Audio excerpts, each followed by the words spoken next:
Hello and welcome to Sports Weekly. On today's show, we'll be taking a closer look at the UK's Golf Foundation. With the US Masters starting in just a couple of days' time, we'll be assessing golf at grassroots level and seeing what impact the foundation is having on young people who are no doubt hoping to emulate their heroes.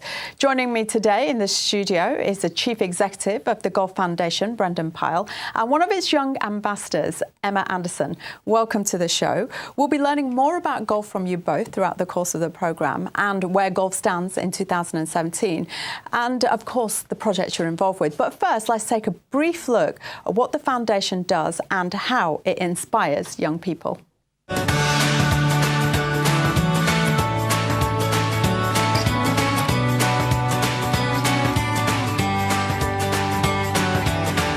So today we've been at the iPro Stadium, the home of Derby County Football Club, and we've been playing the first ever street golf club regional competition between Derby County and Aston Villa Football Club. And the overall winner was Aston Villa as a football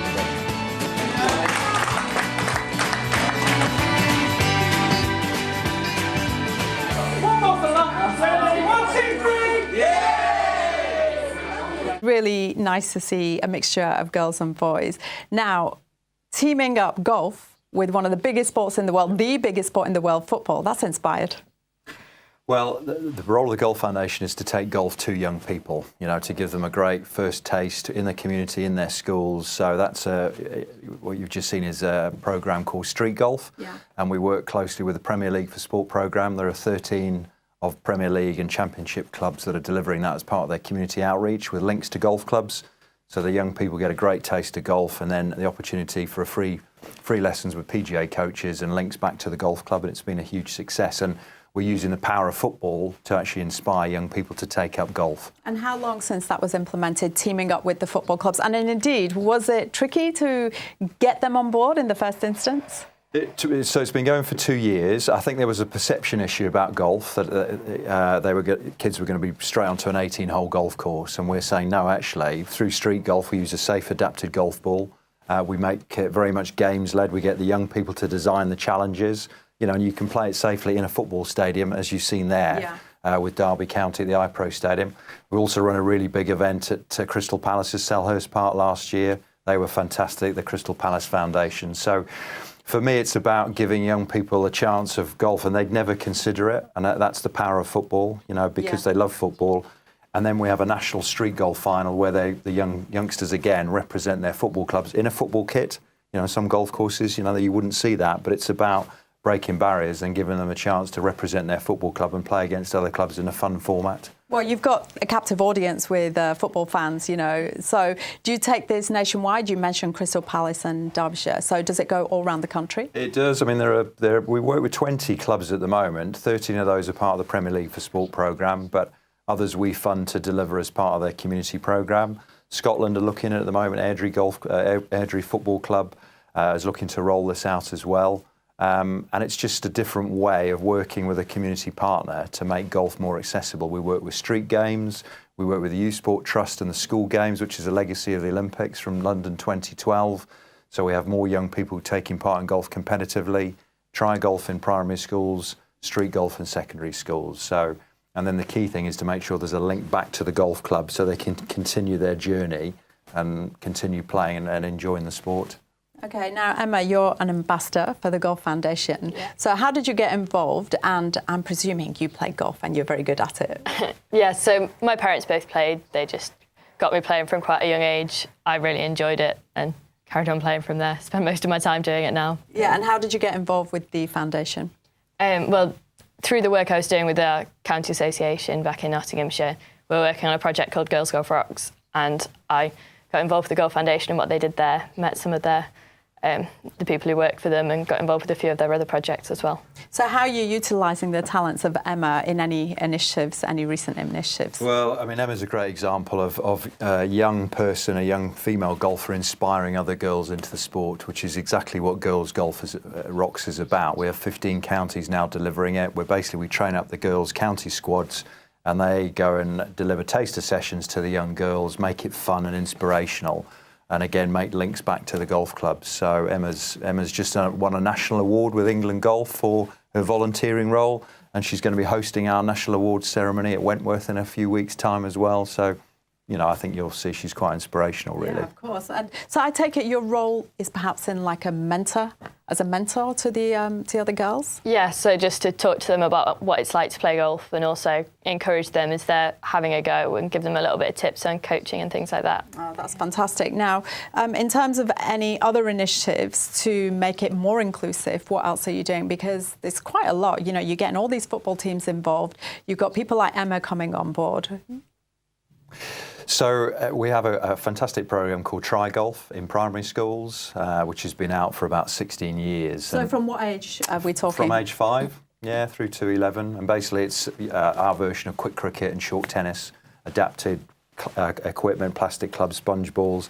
But it means we can take golf into primary schools, into the dining hall, onto the playing field.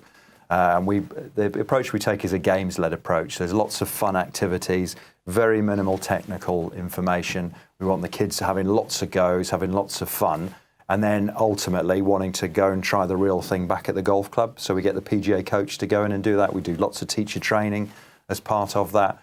And then we run lots of competitions as well as part of the school games, which, as I mentioned, is this legacy of London 2012, which we think is fantastic.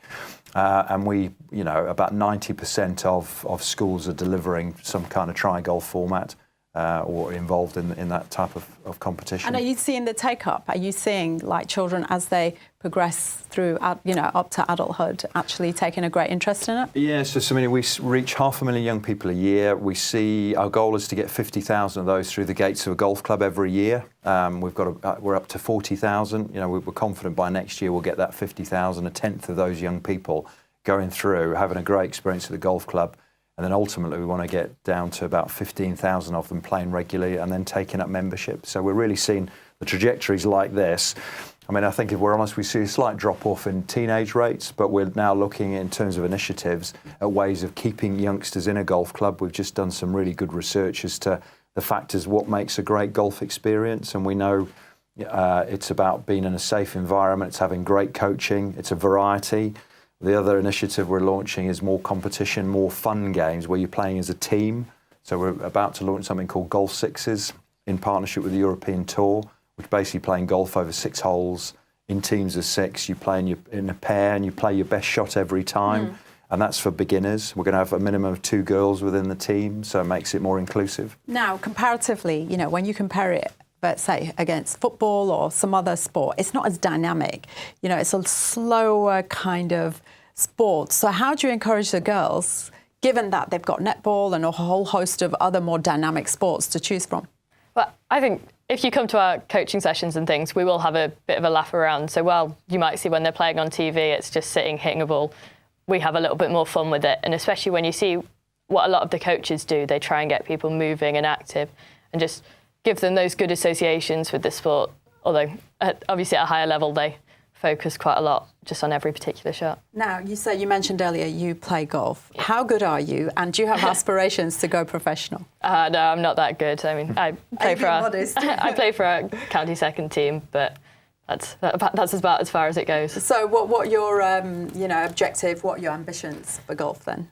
Well, I'm trying to get down to single figures this year. Just need one shot off my handicap to achieve that. But just get out there, carry on playing and keeping on enjoying it and getting more people playing. And do you want to move into a career in sport, perhaps, or somehow linked to? My aims are to work in golf or other sports as well. So. And Brendan, you know, there's nationwide cuts everywhere. Are you finding it's impacting on your foundation, especially because it's a charity foundation?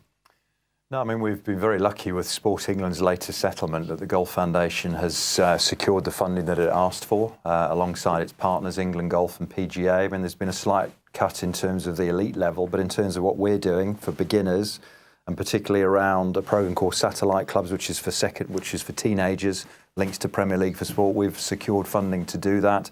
And the big focus is on keeping young people in the sport. You know, there's what we call the core market.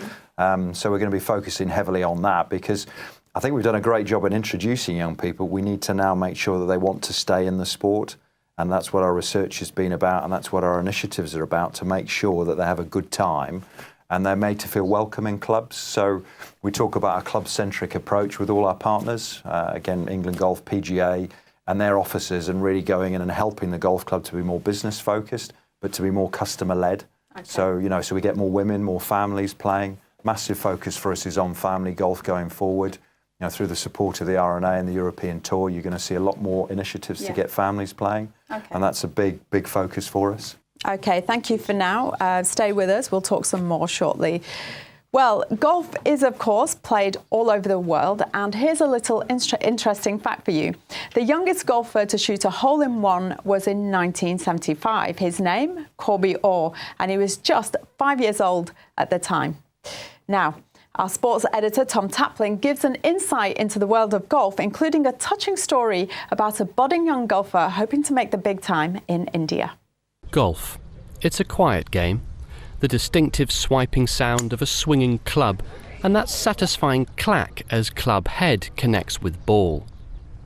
You follow it as it bounces across pristine green grass, past hazardous sand pits and picturesque lakes, before you quietly fist pump the air as it drops down into a hole, your final goal, the 18th. But it's a game many of us love. It's a pastime as well as a professional sport, and it brings a sense of calm to those who play it. Golf, of course, like any sport, has its perks, but it also has its flaws. The biggest is that it's still considered a sport for the wealthy, up there with sailing, tennis, or the equestrian sports, especially if you're young and want to pursue a career in it. 11-year-old Shubham Jaglan has been playing golf for 5 years, starting out in his humble village in northern India. To further his dream of one day playing professionally, his parents have moved the family home to the capital, Delhi.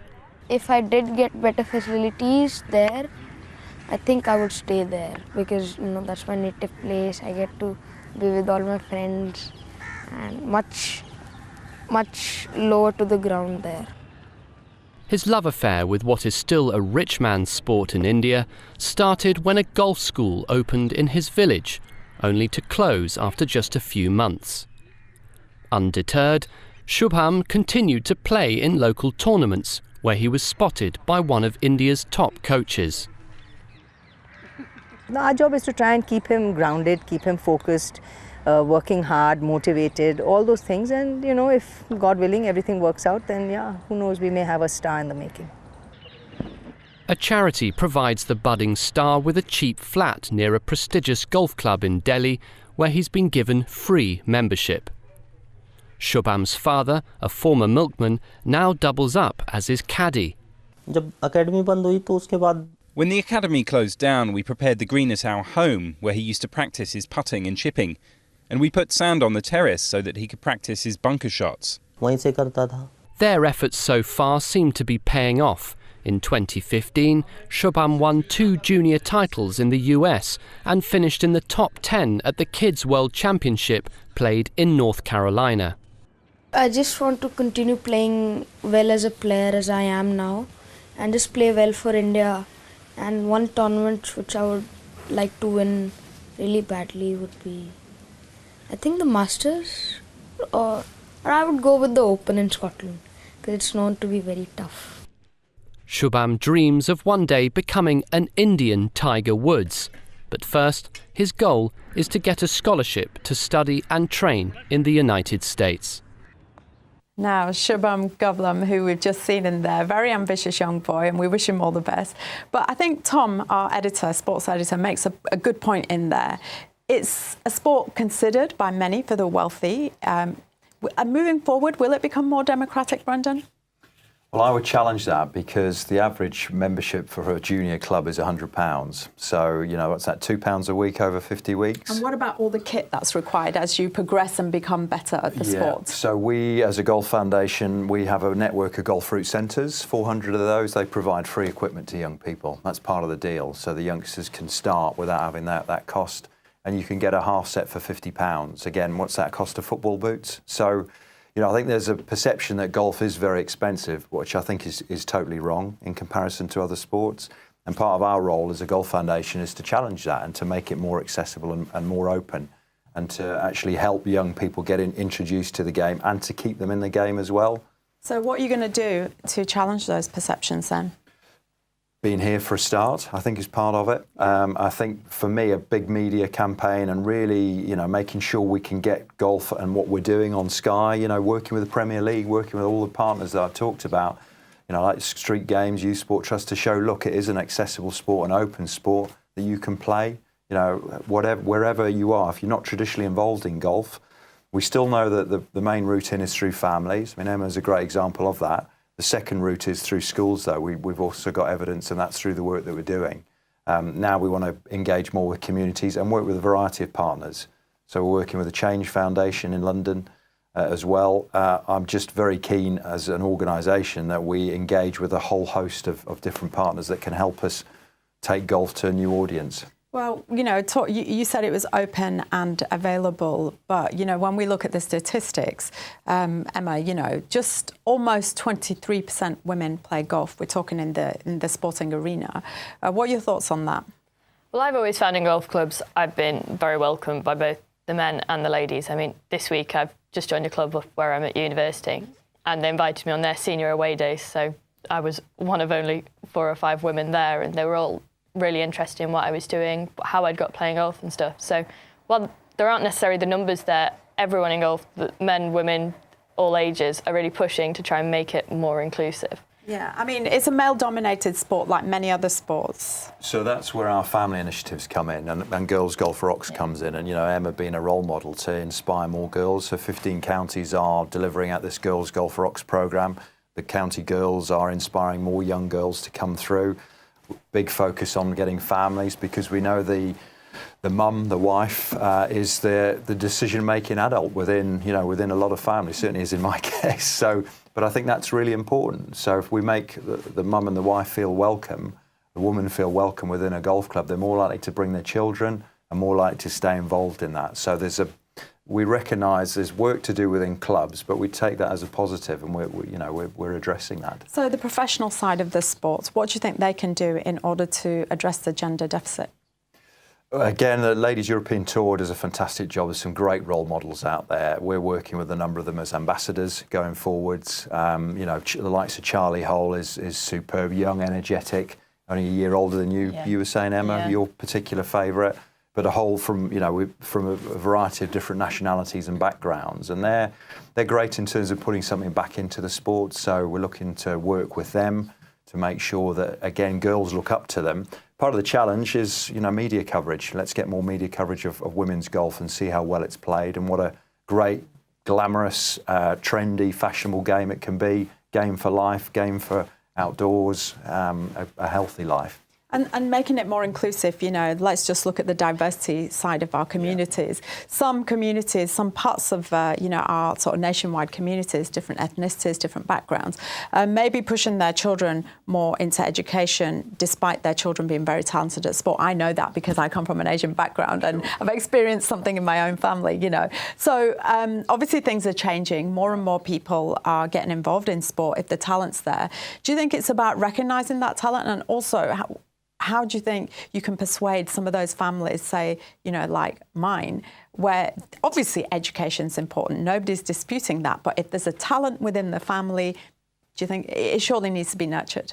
Well, we really promote what we call it Skills for Life. So it's the whole life skills and character program. And I know Islam is very strong in terms of its honesty and respect. And I think there's real synergy. And some of the work we've done with mosques and community leaders, for example, with Try Golf, has really brought that through. So it's up to us to get our messaging right again, and to really show that golf is a great sport to play, but it also teaches you valuable life skills that you can then use in an everyday setting. So dealing with stress, dealing with, working with adults and working with different ages, etc., and different communities, we can apply that to your everyday life as well. So. And sorry.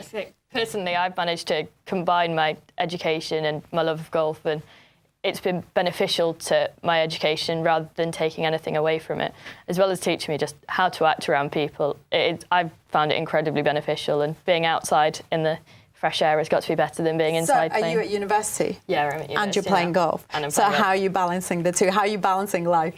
I mean, I find it is quite a good stress relief, especially during exam seasons. I tend to get a little bit stressed, and I find nothing better than just being out in the open, in the fresh air, hitting a few golf balls. It can take all my anger out a little bit. And prepare yourself then to calm down and go do your exams. I find it really helps. So. Okay, so, Sorry, one other point. I mean, we know for girls, particularly sort of, 14 to 15-year-olds, that golf, because you don't need to get changed into a uniform, it's actually a great sport for PE, because you can play it with your mates, it's sociable, you can play at your own level, you don't have to compete, but you set your own challenges with a street golf. We think there's real potential, and we've got evidence of more girls playing at that age than boys. And I understand you've got an award ceremony coming up. Can you tell us more about this? Yeah, we'd love you to come. And in fact, Emma here is going to be hosting that award ceremony on the 24th of May at Wentworth as part of the BMW PGA Championships. We have an annual award ceremony in the ballroom at Wentworth, but to celebrate all the unsung heroes within our sport that are doing all this great work, the volunteers like Emma, the coaches that are doing amazing work, community programmes. One of the projects this year is a project in Newport that's taken golf to a whole array of people who wouldn't normally consider playing golf, and it's been really quite powerful. So it's a great opportunity to celebrate that. We have a school band playing. Emma will be introducing it. Emma, are you looking forward to this? Yeah, I'm really looking forward to it. It's a great event, being down among the professional event as well. Should be really good. And of course, we have the US Masters, like literally a couple of days away. How are you feeling about that? Are you all ready? I can't wait. Got the popcorn, everything ready? Yeah, that's my Wednesday to Friday to Sunday sorted. And what about the Golf Foundation? Have you got any initiatives in place or anything to showcase the Masters being happening this week? Yeah, I mean, the Masters is the start of our golf season, isn't it, for everyone, golfers and non-golfers, isn't it? So, we'll be promoting and using social media to promote all our activities that are going on anyway. We have more of a profile, I'd say, around the Open Championship because we have more control. So we run the junior stand there, and we've something called the HSBC Hour as well. We've got Stenson as the ambassador for that. Okay. At the PGA Championships as well is going to be really big. We'll run a stand there. There are loads of activities. School groups come in and have a taste of golf. So if you want to join in, can you give us your website? How do they get in touch? Yeah, we'd love young people to join in and parents to have a look at what we're doing as well. We've got a brand new website. It's www.golf-foundation.org. OK, that's brilliant. Brendan, Emma, it's been absolutely great talking to you both, and thanks for the insight into the Golf Foundation. Now, do stay with us over the coming weeks as we continue to bring you interesting stories, interviews and updates. And don't forget, you can catch up with previous episodes by heading online to islamchannel.tv. You can also find us on Facebook or on Twitter at Sports Weekly IC. Thanks for watching, and do tune in next week, Sports Weekly. Until then, goodbye.